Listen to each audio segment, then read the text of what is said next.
Hey everyone, welcome to another episode of the Ultimate Effort Show with Alex. And Joe. And tonight, Joe, we have a special midweek update Ooh, yes, we do. following our Build a Fighter episode, Hmm. which I have to say, we got a ton of awesome comments. A lot of Yeah. people reached out to us about that episode. It seemed to really resonate with the community, and we are Yeah. super glad.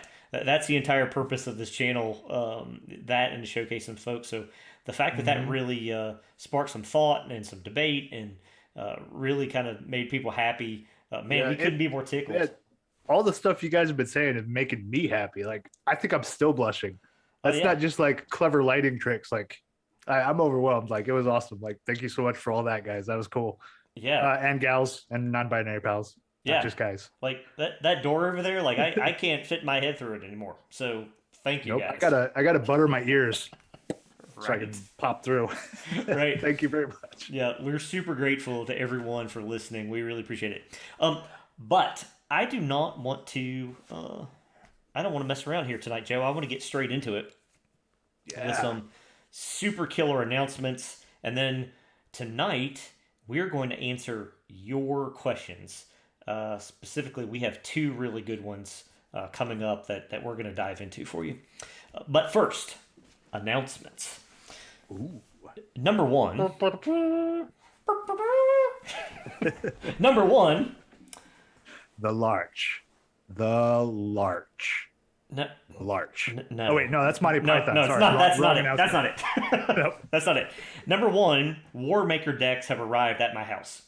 So I have the proof decks. They have come in. I can't put them up on camera Yeah. because Hankerin hasn't even seen them yet. In fact, after we get done filming tonight, Joe, I'm going to go take pictures and send them to him so he has a sense. Ooh, But I that's have really nice. I have eight decks in my hand, and of course you know it's no secret there's a Xeno deck, Mm-hmm. and Bones and bullets. there are several others that have been teased on the Yes. Runehammer Discord. I Mm. have them in my hot little hands. Playtesting will begin this week, so can't wait to report back on that. Super I excited. can't wait to hear about it. Yep. So that's a huge one in Mhm. Runehammer Land, and certainly at Casa de Right. Alex. And I guess for those that haven't quite heard, if you're familiar with Warmaker, bing, that book over there, that's old Hankrin Runehammer's uh, tabletop war game, which is way down, nice and streamlined, just the essentials, nice and clean. With you can play it with literally any kind of minis you have. You can make your own minis, papercraft, whatever. But the Warmaker decks are putting that build into a easy and portable deck format that has all your basic rules and armies Now and it's card got base. now it's got cards. Yeah. So just little background info for those that haven't caught or heard about that. Yeah, it's Bing, pretty killer, Warmaker. and I can't wait to get through the playtesting and get that data back to old Hank so that he can get that product out for everybody. Because Joe, they're cool. They're so cool, dude. I don't. Some of the preview stuff that Hank has showed us, or old B has dropped in the council chat. Like it's just been like drool worthy. Hmm. Like I needed a bib because like it was just all so great. Oh, it's I'm excited. even beyond expectation. So I can't wait for that. So that's announcement number one. And I guess I've been remiss, Joe, because I think you have some important information for our listeners about the podcast portion of the show. Yeah. So I mean, everybody right now, you see us on the vodcast, that video broadcast, whichever. Yeah, if you're on But we YouTube, Yep. yep, you're Yep, seeing if you're us. on YouTube. Yep. But we do have audio only. We've got the podcast half of this, the audio only, available through Podbean and Spotify currently. Um, we are working on we've had requests for like Apple and was it Pocket Cast, some of these other podcast apps. Yes. We're working on those. There's a couple hoops to jump through, but we're making our dex checks, we're rolling our strength checks, involving a little whiz and had to blow some hero coins, but we're working those through. But we did get a wonderful comment. I gotta throw it out to Graham H. He put us up a little bit of a tip for everybody that anyone trying to find the podcast in another podcast app if you go to our subscribe page in Podbean and copy the URL, you can stick that into your podcast app and potentially, as if I understand it right, potentially listen to it through your favorite app. That's what he seemed to indicate. So I hope that's true. Yep. The link Yeah. for the podcast page is in the description. So Yep. there it is. If Yep. you need it. Yeah. So that's good stuff. So podcast, you asked, and we're doing our best to answer. And we should like I said, we're working on broadening that out and getting some others. So yay. Yep. And hey, Take a hero coin, Alex. You've been working hard on that. well, I've been doing my best. I will say if I'm really grateful for the people who do enjoy listening that way, Joe, because that's sort of one of the purposes behind doing this.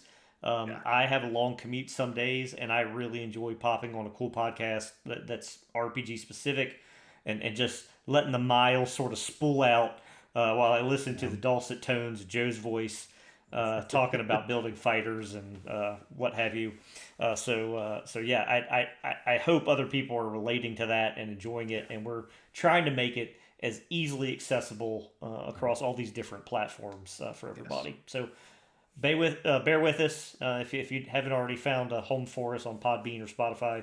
We're going to try to branch into to other applications. Indeed. All right. Whew, more announcements. Yeah. What's behind door number 3, Alex? Oh, I love that. Da da da da.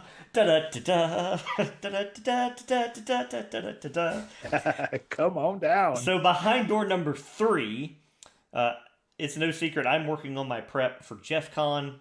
I'm a little bit stressed about it, if I'm completely honest. I don't know I'm going to have a chance to put together a full crazy terrain. I think I talked to you about this, Joe, a little bit. But I think I have decided on the 2 games I'm going to run. And the first one is a little game I'm going to call Alien Cargo. The subtitle might be AKA The Murder Ship. But it's a little sci-fi John. Joe, you've played in that game. Yep. I was going to say, it's cool. I don't want to give anything away, but it's cool. Yeah, well, I think you guys had a really good time, and it ended in a really fun way. Yes. So as a one-shot goes, I think it'll be a good time for Jeff Con. The other one... I'm just going to call A Real American Hero. Me.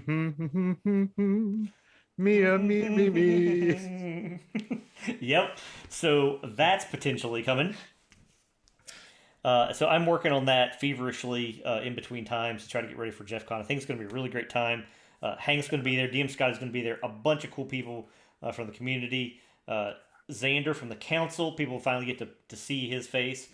He will be Mr. there. X himself. The X-Man himself. X-Force. Yeah, he will be there in person. And he may even have a game to run. Oh man. I wonder, see, how can I word this in a fun way? I wonder what he might, shamble on through the halls with to run. I'm just crossing my fingers because it's great. In terms of what Joe's talking about, oh my God, I got verklempt. I got verklempt, Joe. Discuss amongst yourselves. Gotta catch my throat. Xander has created a little ICRPG conversion called Shambler High. It is a super fun zombie game. Yeah. Basically, think about like Survivor, or think about I don't know, one of these reality contestant shows almost. But it centers around high school kids, almost like Total Drama, if you're familiar with that cartoon. Yep. It's about these kids who are sort of stereotypical high school kids who get attacked by zombies, and then the horror that unfolds in their town. I don't know that he's going to run that, though. Oh, well, I'm sure whatever it is. I mean, he's run plenty of games, both for Council and for the Moldy Crew. And, I mean, kid's got the chops. It's going to be a great game no matter what. Should be pretty awesome. So we got that going on at my house, which is craziness. And then, Joe, you may know a little bit of something about old Chuck Lemons. Oh yeah, one of our Moldy Crew. He's some say he's moldier than the rest of us, but way moldy, Chuck. Way moldy. Love you, dude. When life gives you lemons, hopefully it's Chuck. That's all I'm saying. Yeah, because I mean, Yes. But yeah, he was just at Southwest Shield Con, which is like a smaller gathering of Runehammer fellows down in the Southwest. What was that? Nevada? I think he was in, or Arizona? I Yeah, think I Arizona. think Arizona. Yeah. Yeah, but they just had that this past weekend. So we are going to do our best to track down old Chuck, get some time to talk with him, and see if we can squeeze that lemon a little bit and find out what went on. Yeah, I can't stop the lemon puns now. I can't. yeah, man, we want that. We want that delicious juice. Oh So, yeah. so yeah, we definitely want to talk to Chuck about it because if you guys aren't familiar with Southwest ShieldCon, it's a bunch of Runehammer guys Hmm. who get together. They don't just run Runehammer products as RPG; they run all kinds of games. Game weekend. I think they rent an Airbnb and get Hmm. together and just you know hang out, fellowship, Yeah. talk, laugh, run a ton of games for each Yes. other. All kinds of games. Really good time. So I don't know a thing about it. Um, Neither does Joe, and we can't wait to grab Chuck and sit him down and ask him all about it. That's Indeed. coming soon to a theater near Yep. you. Extra sugar, no pucker factor. Extra sugar. Um, Lemon pucker, not anything. Yeah. Yeah. So what else we got, Alex? And then I have to say, if everyone was sort of paying attention today, at the time that we're recording this will come out a day later. Mhm. But basically, old Hankrin himself dropped a really cool post on Patreon where he has announced 3 upcoming products. If you haven't been paying attention, I am super jazzed. The first one is a little ditty called Crown and Skull. And that is the working title now for the game that Mhm. Hankerin and all of us in the council are sort of developing. The one that we've been sort of teasing and that we're playing on Thursday nights. Mhm. Crown and Skull is the game that, and Joe's running it, Yep. running Currently the running it. system. Yep, that we are testing and developing, and it's going to be killer. Oh yeah. It's going to be And killer. you'll hear more about that in future episodes. Not necessarily about the system that we're using. That's still pretty close to the vest as we're developing. But we do talk a little bit about some of like the story beats and things like that going on. Try to remember because we pre-record some of our weekend episodes. Yes. So we've talked about some of the story stuff, but we're keeping all the system. We're keeping the stuff under the hood for now. Yeah, we have to. Stay tuned. Yep. 'Cause it's in development. In development. Um, the other 2 products, the Runehammer Handbook, which was by popular vote on Yep. the Runehammer Patreon poll. Yep. Joe and I have seen the table of contents. It looks killer. It is the collected Tasty. advice of the man, the myth, the legend himself in one volume. That description probably doesn't even do it justice, Joe. No, it's basically it's one of those books that is going to be close at hand every time you run a game, because from the looks of it and from what we've heard, it's going to be chock full of some of those tasty little morsels that you just like to have on hand. Yeah, I can't say more than that. absolutely. And I know Hankerin would kill me for saying this, like, because we sort of laugh at this where people are just like, I'm going to do a master opus. But truthfully, honestly, I think it really could be his sort Yeah. of master handbook in terms of his approach for gaming and DMing and hobby. Yeah. Definitely a not miss read. Yep. Ode to the pus, Mm-hmm. or maybe say that different. Yeah. And Just say opus.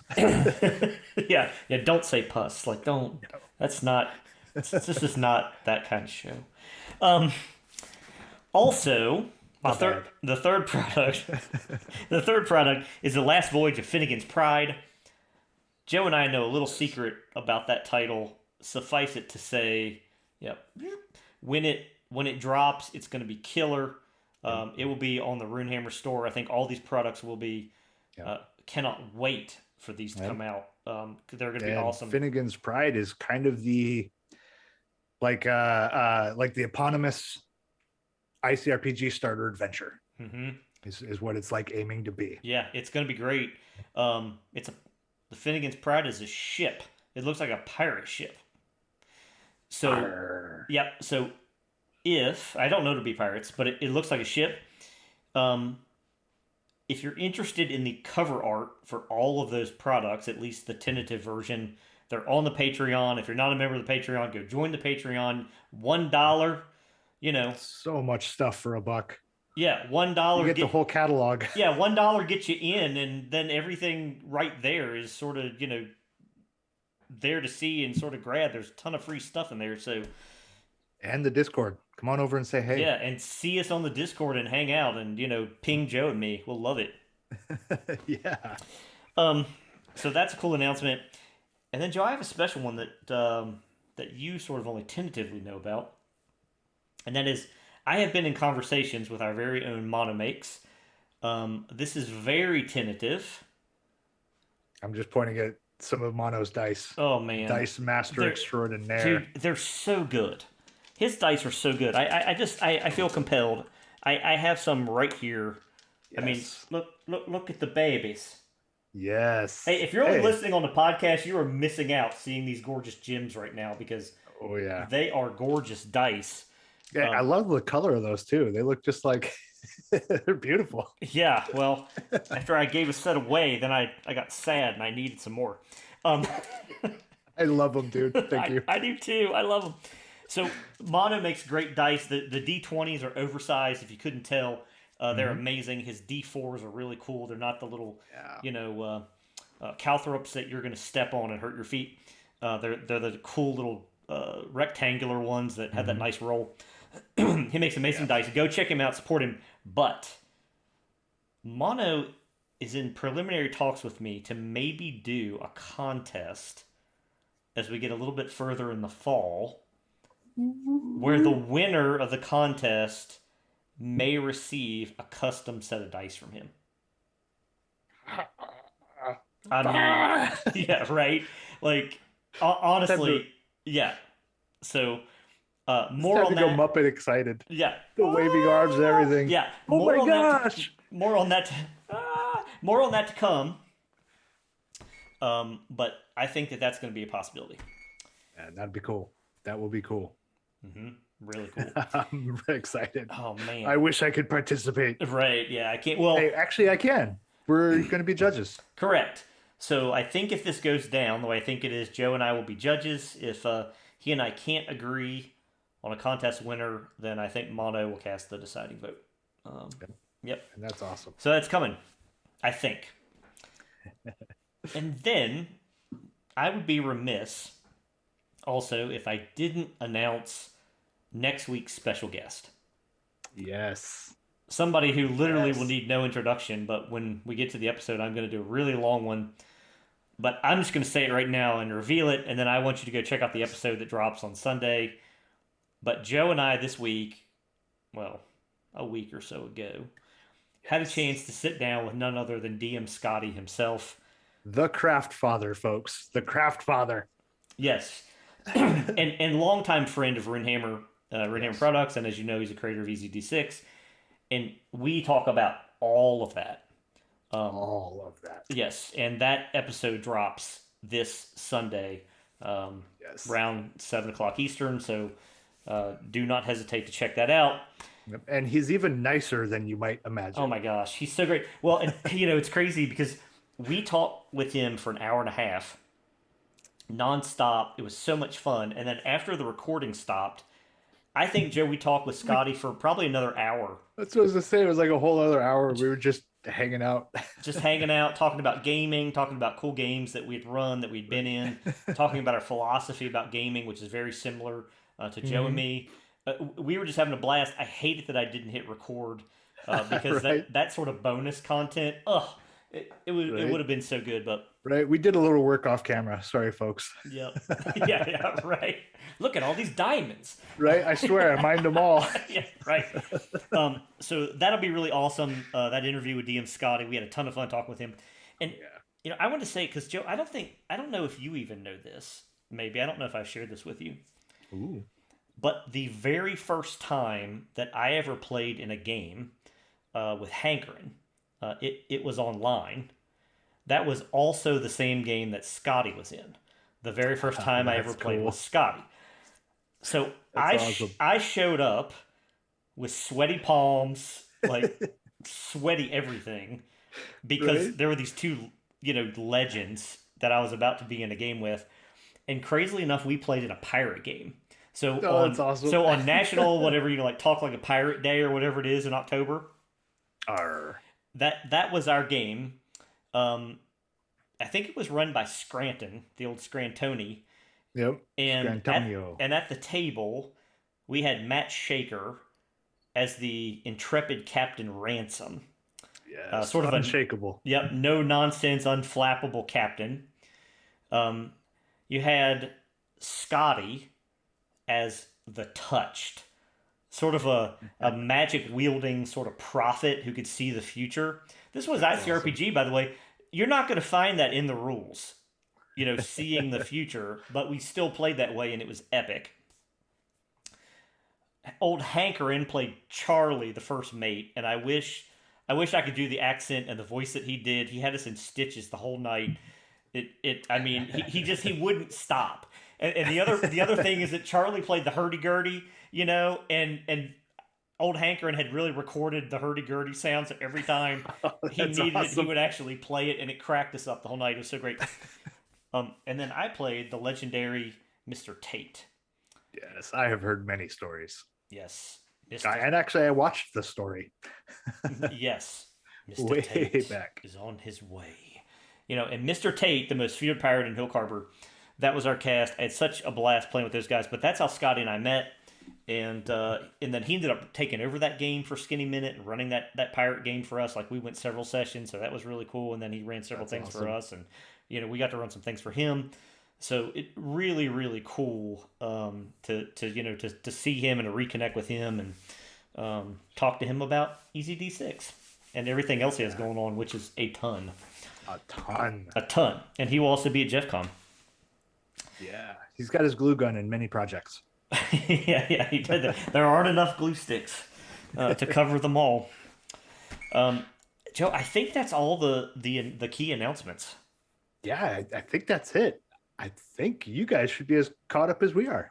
I think I so. believe, yeah. So pretty action packed week in terms of all that going on.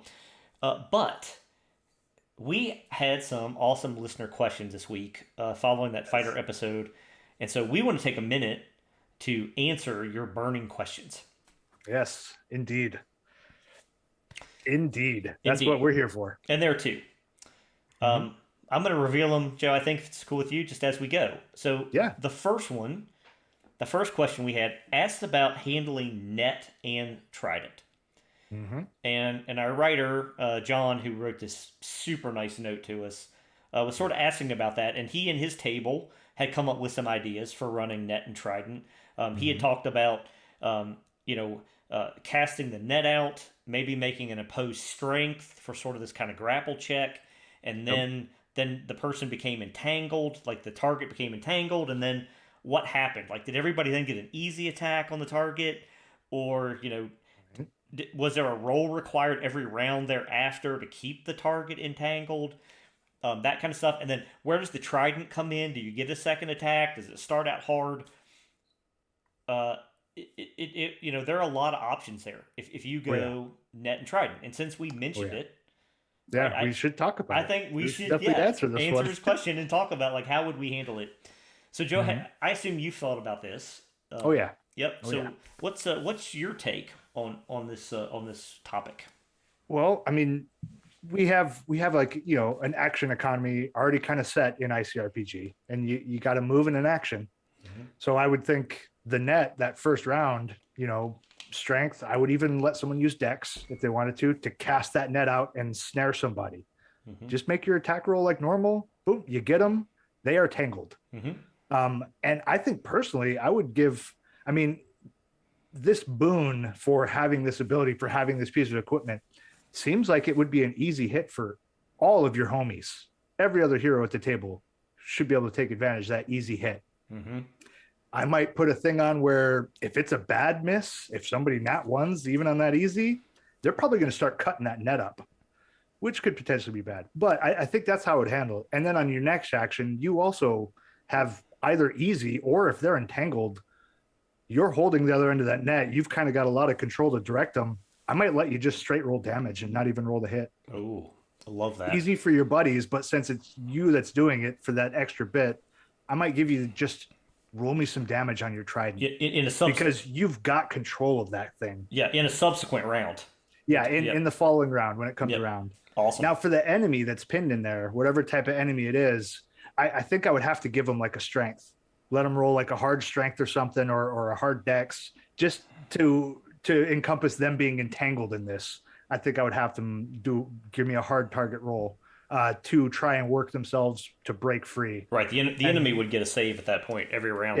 Yeah. But I would not have the player roll to keep them entangled. Like once they're in there until it's either dead and you pull the net off, or the creature escapes or destroys your net, or exactly, tears it up, or whichever. Mm-hmm. I mean, I think that's how I would handle that, and and that's something I would talk with the player and find out if I was the game master. I would talk with them and see if that felt fair to them, if that felt like what they kind of had in mind.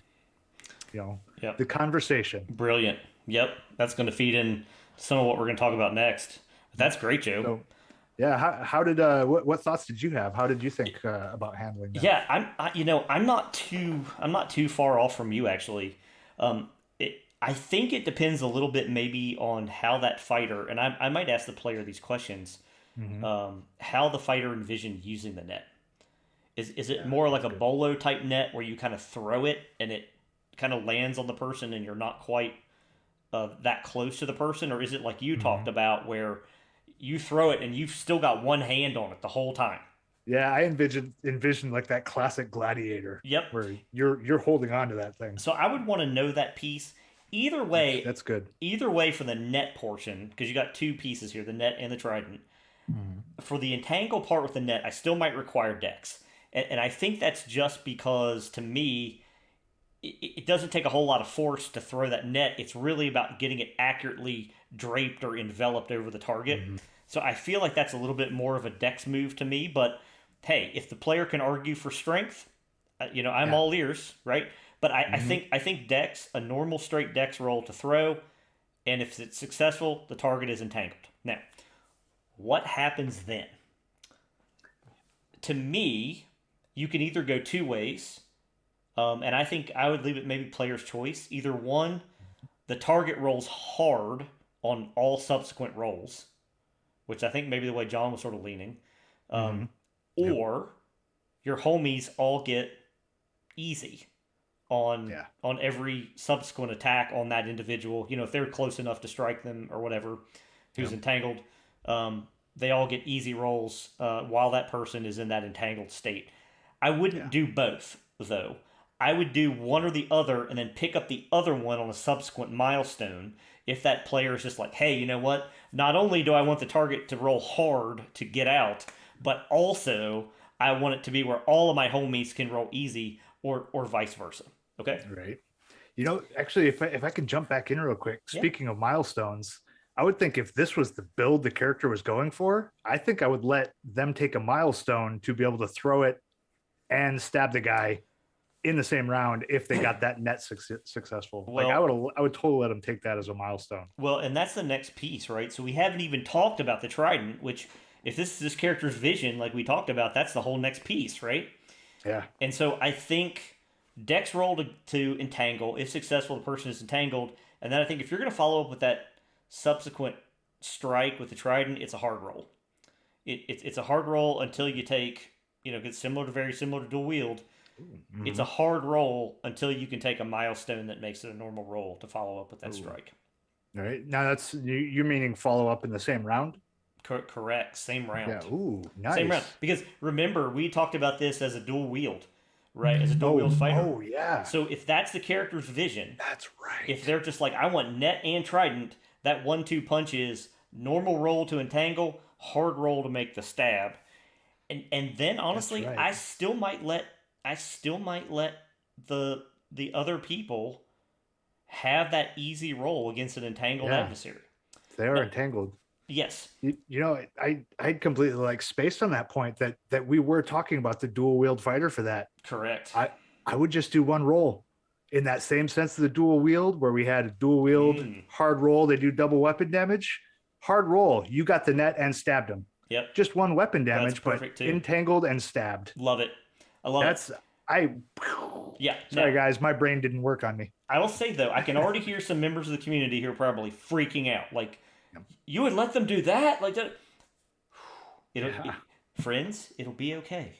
Here's why, as Joe already pointed out, you don't need to worry about this too much. That target isn't going to just stay encumbered. Like an enemy who gets trapped in a net, they're going to fight like hell to get out. And as a DM, it's your job to bring that to life. Yep. So to me, Be a terror. yep. So to me, either one, that target is going to make a strength roll, and I wouldn't even have it be opposed. I'm going to have it be maybe strength or dex for Yeah, for against that the target. enemy to try to throw the net off. Hmm. So they're going to get a save on their turn, or I'm going to have them do damage straight against the net. No roll required. It's an inanimate object. It's all over them. Yeah. They're not going to need. They're just going to roll straight damage against your net, and I'm going to give that net a heart of effort at level 1. Yep. And Yep. just imagine a player's surprise when you're just like, oh yeah, he slices into your net. Yep. The other piece that also makes me not have any pause in terms of this 1-2 strike or even adding the easy rolls for your friends in subsequent rounds is that you only get one net, folks. Yep. Like, it's just one net. So it's not like this cat is running around netting the whole battlefield. He Yeah. can at most affect one dude At a time. at a Yeah. time. So don't get panicky Yep. over if this player comes to you and this is their vision, and part of your job is to help them have fun within reason. Add Hmm. some milestones that you can add on later on Yeah. to build to flesh out this ability and to make it even cooler down the road. But you can go with some. You can give it some teeth and really Hmm. make this character cool on the battlefield and let Yeah. let all the other players sort of cheer and love this guy because he's netting up some like enemy and stabbing him with a trident.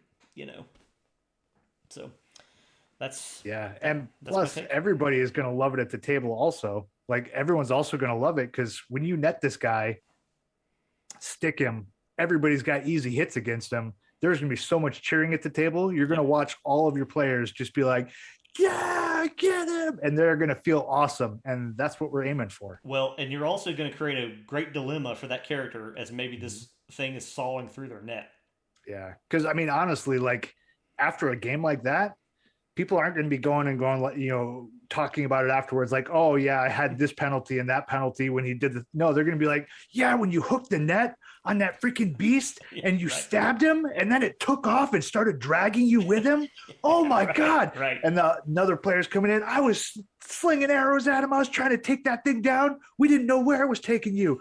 That's what Right. they're going to remember. They're not going to be Yeah. like, oh, I had an easy roll. Like, just let it happen, man. Yeah, and you rolled a 1 and got dragged across the terrain and took D4 damage every round and nearly went down in your own net, and then that thing like burst through it, and now we have a whole new quest for you to go get your net repaired. Like Right? that. I'm making notes because this is a straight up encounter right here now. Right. It is, I'm telling you. So yeah, so go with that sort of stuff, make it super fun, Yeah. and and build in some things that you can add down the road. John, Don't sweat the small stuff. Yep, don't sweat it. John, thank you so much for that awesome question. I hope we gave it John justice. Asmani, thank you. Yep, and hopefully we gave you some good ideas Yeah. for the Yeah, net trident definitely fighter. hope I definitely hope that helped answer the question that you had, man. Yep. All righty. So the next question comes to us. Believe it or not, from Mono. Oh, yeah. Also a great question.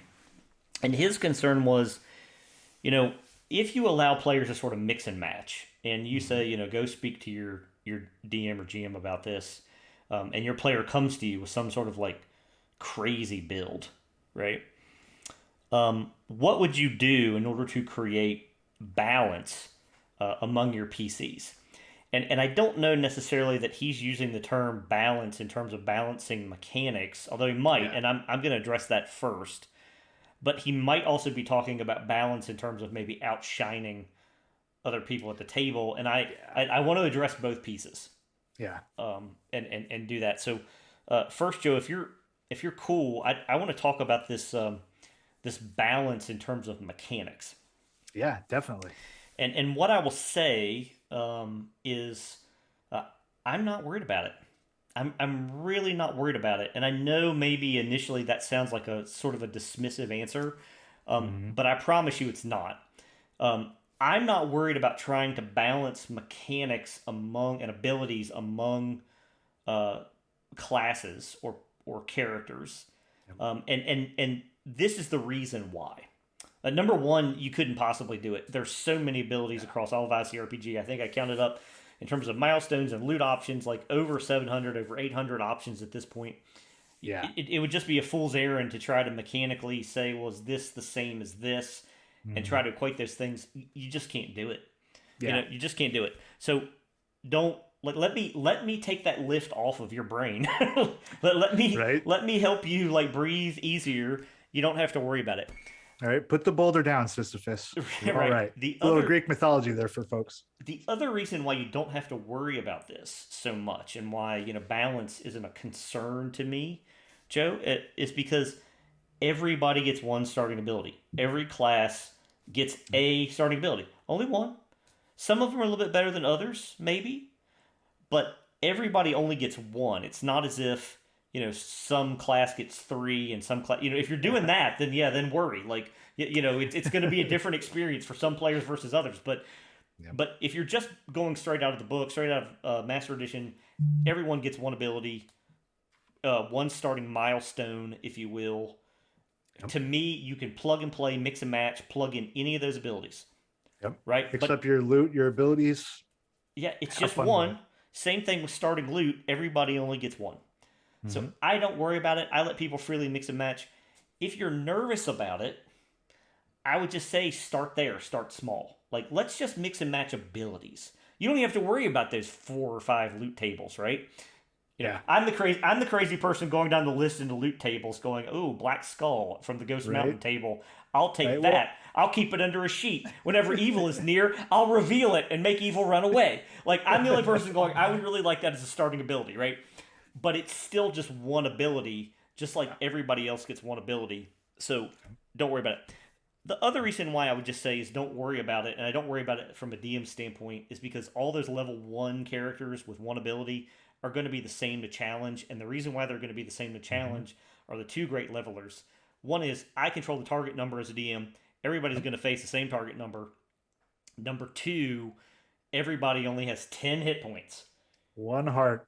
And I can easily ramp it up to create murder and mayhem if all of a sudden all my enemies are doing D12. And I don't care what abilities you take, everybody's going to be on their back heels. So, Oh heck! Actually, there. I think there's two options here. A kit. If you're playing a kit, they're just little guys. Their heart. It's only half of one. They got a 5 hit points. wait, could you do that again? With that. Oh, what did I do? They're just little guys. Oh, they just have a heart. Epic. And the other one is if you're playing a mech, they start with two. I can't do bing, bing. Mm-hmm. We'll just jump it back and forth. Yeah, they do start with two. Oh wait, do they still? I don't remember. But yeah, I mean, still, that's irrelevant. That is completely irrelevant. These equalizers still hold Yep. because 2 hearts is nothing if you've got things doing ultimate damage Well, if every round. if you got 2 hearts and the rest of your homies only got 1 heart, like it's going to be real fun with you trying to scramble around to save them all Right? while they're all down. Tank up. Yeah. Tank up. So, Soak some of that damage for your buddies. so as an initial proposition, mechanically, I don't care about balance. It's not something that I'm worried about. I think it's one of the reasons why Hankerin says it's sort of a myth. It kind of is because trying to quote unquote balance all that is just almost impossible. It's not going to It's be able to an do it. effort and futility. You will drive yourself mad. Mm-hmm. Like relieve the burden. Yes. Like I mean, I'm in full agreement there. Like I don't see that as any kind of an issue. That's definitely not. I mean, you've played in so many of my games. Like, I mean, you and all of you guys have come up. Hey, I'm thinking about doing this and this, and I'm like, yeah, let's do it. Like, I don't think I've ever told anybody like, no. I'm like, yeah, we're doing that. Yeah, right. Like, oh, I'm playing this guy, but I want to add in some stuff from Vigilante City and take some superpowers. Yeah, I'm in. Let's do it. Yeah, right. Hey Joe, Like- I want to play like this rich billionaire who can just like pull whatever he wants out of his pack. Yeah. And you're like, Right. okay. Yeah, I was like, cool. Yeah, man who has everything. Yep, if it fits in a pack, you can pull it out. Like, Right.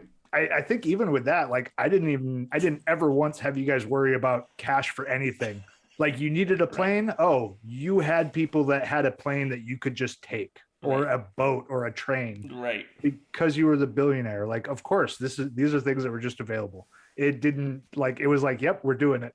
Yeah, Yeah. exactly. Like I don't stress or worry about that power because, like Alex said, Well, you right. got that one starting loot, that one ability, and those equalizers. And then the big thing, you kind of want the power to be a little off balance because that makes it easier for you as a GM to give everybody a spotlight. Mm-hmm. You can tell where somebody's going to be better at and design an encounter to make them look like an effing awesome dude or dudette Well, or right. Well, non-binary dude. How do you dude non-binary? or just You know what imagine I'm Joe. saying? Just imagine Joe like trying to balance a guy who can pull money out of his pack versus the guy who like hits people hard. Yeah. Like We had both of like those. that's like like pig and elephant DNA. Like you just don't splice. Like you know what I mean. So you're not going to be able to balance it. So Yeah. Yeah, actually, and you know what? That's that pulp game. That is a great bit on maybe this will help you guys out or worrying about this balance or help answer this question. So you were playing Mr. Von Syke. mm-hmm. He was the man who had everything. Like literally, money was no object. You made what was it, an int roll or a whiz roll or something to reach in your bag and pull Correct. out whatever, Correct. whether it was like some super high tech X rifle that was in development from the boys over in Right. was it QR or whatever, or just some band-aids or some silver Mm-hmm. bullets. It was no problem. Then we had Mr. Mystic, mild mannered newspaper photographer By day. with the moonstone, right? Mm-hmm. Oh man, like so he had superpowers. He could teleport, which worked great because mild mannered photographer would run away. He would switch into his masked vigilante persona, Mr. Mystic, the Mm-hmm. power of the moon, and teleport somewhere else and come running in. Ha ha! Crime doesn't shine under the light of the moon. Like he had so many great ones. All right. Um, then we had Chuck. He was playing a veteran. He Mm-hmm. was just a war veteran. He ran around with Mr. Syke everywhere, or Mr. Von Syke. Yeah, with a He Tommy was gun. Yeah, he had a Tommy gun, but weapons expert. Anytime military stuff was involved, I was like, nope, this right off the bat. Yep. This was our cast, and then we had Dennis, who was playing a 900-year-old Dampier, half human, half vampire. He was a crusader in the Crusades, and currently was a museum curator. Mm-hmm. He drank blood. He was, basically he was an immortal. He was going to live forever unless somebody like silver staked him or something.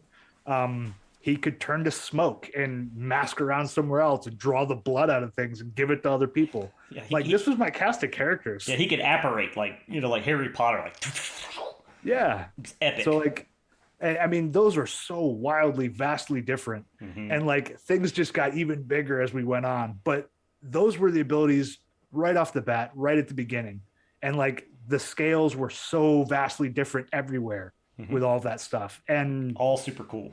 yeah, it was all cool, and they were wildly different power levels. Yes. And I did not sweat on that at all because the biggest part is like Alex said, there's those equalizers, just the one heart, Mm-hmm. just the one ability, just the one loot, and everything just comes down to challenging those players with the encounters. Yep. Some encounters, a character is going to shine, and you let them shine because everybody's going to love it at the table. Because in the next encounter, this guy is going to shine, and everybody is going to come together, and just like amazing stuff is going to happen. That's my take. I don't Yep. know. I started rambling. I don't know if I even answered that. No, that was all. That was all gold, Joe. The only Yeah, other piece. that's how I feel. The only other piece I would add to that, to that piece on this mechanical balance issue, Mhm. is I would just say there probably are a small list, a handful of things that I would not allow a player to take right out of the jump. Yeah. We've already recorded the episode about healers. You'll catch it there too. But we talked about how I wouldn't let a healer start out with the one spell where they utter one word and they instantly heal the entire party back to full. Like I wouldn't allow that at level 1. Like that feels like something you kind of got to earn Yeah. over the course of a few sessions. Like you need to start out with that intimate healing touch, close range. You're in that person's face. You're saying a prayer, worried over that person. Like, Right. that's how you need to start. So I wouldn't allow something like that. I wouldn't allow a player to jump straight to Wish Ring. Like that could be game breaking. I wouldn't allow a player to jump straight to Necronomicon, or probably even some of the more advanced magic spells in the magic section from the magic Yeah. book. I I would some of those I would keep as loot. right. Like you're not just gonna like get that as a Yeah, milestone. yeah, that stuff it's a little bit over the top should come Mhm. later, and hopefully you have the sort of players like you've cultivated the sort of table where you can come to them and be like, like this is a little bit kind of gameish. Like Yeah. let's try not to Mhm. go this way. Let's go in another direction. Is that cool with you? Right. Like that would be sort of the conversation I would have there. Yeah. So there are some things that I would not allow.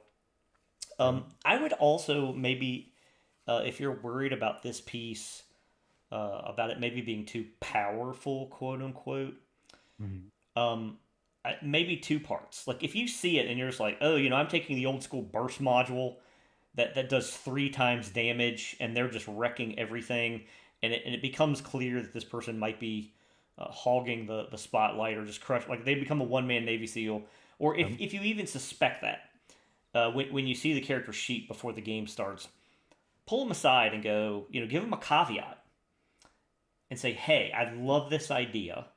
mhm. I feel like maybe this might be a little too powerful for level 1. How do you feel about making this a hard roll and then you can grow into it? Or how do you feel about making this a normal roll, but instead of 3d6, we're only going to go 2d6 for now, and then at your milestone we can add a die. Like how what do you think about that? Yes. And then get the player's input. So that might be another way Right. to have it. Or let's say you Because just that's the conversation. that is the conversation, and that's a Yeah. good way to That's skin it. it's a good way. Yeah, Yeah. if you're worried about that, the key here for any of those DM player conversations, right, that we talked about, like consult your DM, is you Mhm. want to build consensus. Like you don't want to be the sort of Yeah. DM where you're just like, no way, and you shut down the idea. You want to say, you know what, that's a cool idea. Let me Mhm. dive into this with you, and let's make this sort of work for our table, right? Because Yes. and what Joe and I are saying too could be different for your table, could be different for your Mhm. players, could be different for your tone of your game or your style. So don't be afraid to have that conversation, but let the player have a hand in building the solution. Yes. Ultimately, it's their character. Mm-hmm. You, as a GM, are not playing the character. You're presenting situations to challenge that character. And you want your players to have fun. You Mm-hmm. want them to enjoy playing that character. That's what keeps them coming back for more. Exactly. Always leave them wanting more. So I think And we, and and I do want to point out again, I yeah. want to draw attention to that one question that Alex just posed in that scenario of going to your player and saying, "Hey, this is kind of what I'm thinking about this. What do you think?" Mm-hmm. That one thing, like how do you see it? Asking your player a question, like opening those avenues of communication, that is probably one of the key pieces. Like have a back and forth, have that conversation with your player, and ultimately all of your games are going to improve if everybody is collected and on that same page. I mean, that's what I think. Like, Oh, absolutely. Well, and let me just say, usually Joe with us, it goes down like this. Like I'll do my whole process. I'll envision the character. I've scribbled some stuff down. I've tried out some funny speech. Like I am Reginald von Syke. Oh, hello, Sergeant. Remember that time in Dubai?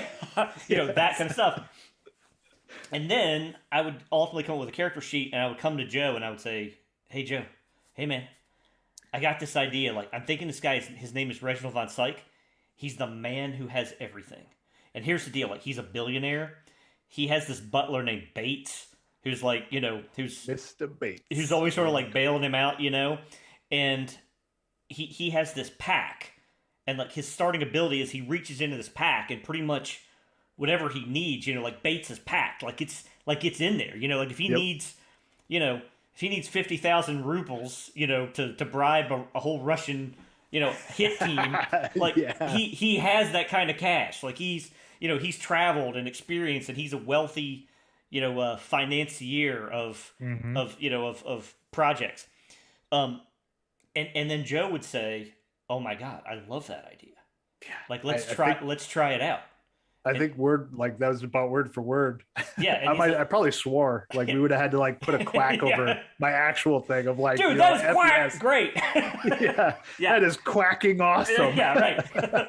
So that's what would have happened. That's how that conversation would have gone. If Joe had had a little bit of cold feet about it, he'd been like, you know what? I like that. Let's make it to where everything he pulls out just, initially just comes from the basic loot table.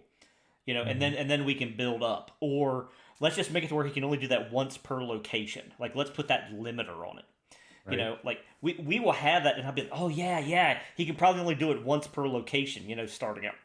Right. Which we didn't do any of those Right. things. It was just like We just went make for it. your roll and you do it. And I Well, think later on you took a milestone where if you rolled over a certain number, you yeah, could potentially pull a second do it item. twice. Yes. Well, and then the other That cool was thing cool. is, I would say about that is Joe as a DM just leaned into it.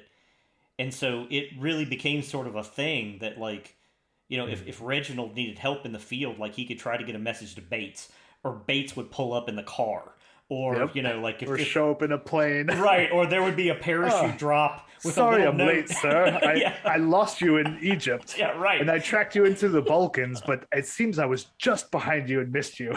It took me a minute to catch up. Better late than never, eh, Bates? Yep. you know, Yep. or there'd be a parachute with a little note like, hope you enjoy the sandwiches, sir. Yep. Bates. And Joe really leaned into that, and man, it made me feel so cool. It made that character feel so cool in Yes. that game. So kudos to Joe. So that's the way you skin it. Thanks. Now, but we're getting a field here because Blushing again. we have not talked about how do you Oh handle yeah. this issue if the PC has done that, they've mixed and matched. Hmm. Maybe they haven't consulted you in that manner, and they show Hmm. up. Maybe you haven't reached out. You got busy during the week, Yeah. and they show up, and now they brought a PC to the table that's really outshining their peers. Hmm. How do you deal with that, Joe? Joe, you Yeah. got some thoughts? Yeah. Well, I mean, I'm pretty sure they're probably going to be right about the same line as yours. Is I wouldn't, I wouldn't make them feel uncomfortable and call it out in front of everybody. I'd wait till like our bio break or something, and be like, hey man, pull them over and be like, so it's kind of looking like you're ruling the table. You're kind of like every challenge, you're Yeah, doing everything, and right. everybody's kind of sitting around like people are checking their phones and stuff. Like, is there something that we can do to mitigate that, to let some of the other players like do some of these things because you're kind of doing everything. Mm-hmm. It's talk to them, Yeah, talk to them like people. Like these are your buddies. Yeah, I that's mean, that's it. even if you don't know them, if this is like a game at like your local game shop and you're playing with people that you don't know, this is like a first time meeting. Like, just have a civilized conversation. And I mean, if they can't be civil, I got a pretty hard line answer on that one. If they Yeah, can't be civil, like yeah. you know where the door to the shop is. Like, but you talk to them, talk to Yep. them. Yeah, That's and I think you can limit it. I mean, I think you can Mhm. say like, hey, hey man, like this ability that you have, this burst module or whatever, like it's a little bit outshining the other players, and Yeah. it's important to me that I want everybody to have equal time in the spotlight and to feel useful at the table, and I also don't want. By the way, you seem like a really cool, creative, fun RPer, right? Yeah. I Pump them don't up a want to little bit. stifle that. And I don't want to stifle that, but I also don't want these other folks looking at you like you're sort of robbing them of the spotlight either. So I'm actually thinking about maybe putting a little bit of a nerf on this ability. What are your thoughts? Do Yes. can you or do you think you can help me here? And make it sort of a team solution. Right now, every now and again, you're gonna get one of those weird personalities who's just gonna be like, "Nah, man, fly a kite. My character's perfect." If you get that, then your answer, "Hey, let me just take this burden off of you folks." That answer is really clear. Then you're like, "No, I think we're gonna start making this a hard roll for you. I'm sorry." And Right. if they still give you guff, then it'd be like, "Well, there's a door, bro. Like you don't have to come back." You know. I'm not afraid to Right. do that. Like, Right. if you're dealing with strangers, that almost never happens with, my No. homies that were No. playing at the table. If I came to one of my folks with that, they would be like, oh man, yeah, I hadn't even thought about that. Like, Right. yeah, let's roll this back. Like, here's an idea. What do you think about once per location? Or what do Right. you think about, making this a hard roll? Or what do you think about, maybe tying this to like some stun points or, I have to Yeah. burn hit points to do this or some other agreed limiter that still keeps it cool, right? Yep. Because we want that rule of cool factor and lets them use their cool thing, but also makes it to where they're not like, the Hulk smashing through Mhm. everything to the detriment of everybody at the table. Indeed. And I actually just had another idea. And I guess this one's from like that GM side again, kind of on that, room design kind of thought, right? Room design. But from that standpoint, if somebody, with, burst module, if they're using guns, or even if like that speed quiver is just Yeah. the guy's just pulling Legolas on everything. Um, line of sight's a thing. Enemies aren't dumb. They can pop their shots. Enemies get a move too. Pop their Mm-hmm. shots, take cover, break those sight lines. Now Yes. you're forcing that character to have to move around the field, and he might not end up in a position that he likes. But Well, just from that design point, like line of sight's a big thing. Break those line of sights with stuff, so they have to come walking around, use those S's, use those other shapes, well, and make your enemies smart. I was just saying, you raised an interesting point, Joe. One other way that you can handle that, I don't like necessarily all the time for there to be solutions in the fiction to Yeah. deal with that kind of stuff. Because again, you don't want to rob people of that feeling cool Mhm. ability. Yes. But man, you can deal with that. You can be like, oh, this has just been way too easy for this guy. He's stealing the show. It's time to give him something to do or to worry about. And so now, to Joe's point, I'm gonna have people who use cover, Yeah. or I'm gonna have people who just rush him because he's such a Oh yeah. threat. Like, good luck dealing with 10 guys screaming in on you. Right. That sort of stuff, and then force that person to have to adjust their tactics if they're just mowing through everything. So that would be another way. And then you could have that conversation after the game, like, "Whoa, man, I got a little nuts back there. Like, can we sit down and have a conversation about it?" So Yep. Yeah, totally easy. Yeah, conversation is, I mean, I know I've said it before. You're going to hear me say it again. 90% of our hobby is communicating. So hmm talk to your players so I wouldn't worry or about talk it. to your GM. Yeah, I Like, yeah, wouldn't worry about it too much, honestly. I mean, and again, I don't mean for that to sound dismissive because I know those are real concerns for folks out there. yeah. But we've been in this long enough now that honestly, unless you're playing with complete and total strangers who are kind of really into min maxing, like you usually don't run into this too much. And even then, there's Mhm. still sort of Mhm. some ways to deal with it, early on. In fact, I would Yeah. say for a lot of cases where you may end up playing with strangers, just create pre-gens and hand Yeah. out pre-gens. You know. Yeah. Hook them with a pre-gen. Mm-hmm. And then later on, if you continue, get into, you guys want to make your own dudes? You Yeah. want to Well, make your own heroes? yeah. Well, and then the other thing I would say too is if you're really building a table full of people, you want to sort of do like we've done in the Moldy Crew and the Council is you want to cultivate a group of players who are willing to sort of self nerf. Yeah. So here's a case in point. In Dennis's Ronin game, my guy Kaio Kazuto, Yes. master swordsman. Somewhere along the way in that adventure, I rolled Red Fang. Red Yes. Fang to this day is still my favorite loot item. 55. It's number 55 on the loot table. Only weirdos like me know that because it's my favorite loot item in the whole world ever, in all of Runehammer Right. area, all of the Runeverse. I know it because Alex knows it. Yeah, And every time, is it 55? Number 55. And yeah, now I know it's 55. Red Fang is the fabled and storied weapon. It is so amazing, and the mechanical abilities on it are killer. And Yes. it was epic for Kaio to have that sword. It felt perfect in terms of his character being Mhm. this sort of Aiajutsu quick draw master. That he had this fabled sword of legend that he used to Yes. dispatch his opponents, and I used it for a ton of sessions to great effect.